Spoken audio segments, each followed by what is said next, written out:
Yeah, we gotta take that, dude. Let's hope it's not like an hour or something. No, it's not an hour. Calico.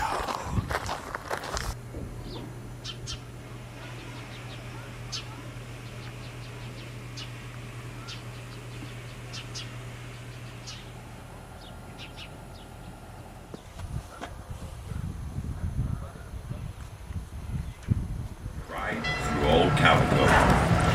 As we go around this first curve, notice the two miners' cabins built along the canyon walls.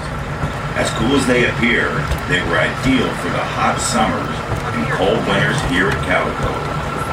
During the boom years, Calico's mining district boasted a population of nearly 5,000 people. About 1,200 people actually live in the town site of Calico. Today, population is only 9.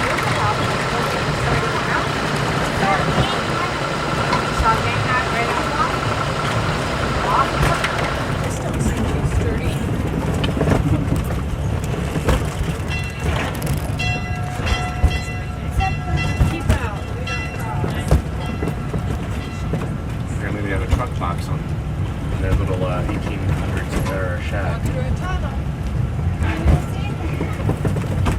They stockpiled their ore until they had a train load full.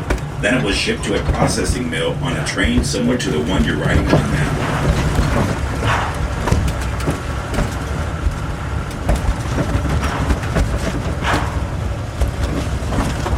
Residential district of the Calico town site and the desert itself has taken a toll, and all that remains today is that wall outlined in white.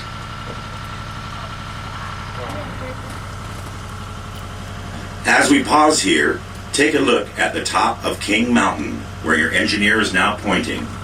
Look at the last letter, the O in the word Calico, and run your eyes down about 300 feet and a little to the right. You should see a mine entrance in the side of the mountain. This is the entrance to the Silver King Mine, one of the richest and largest mines in the Calico mining district,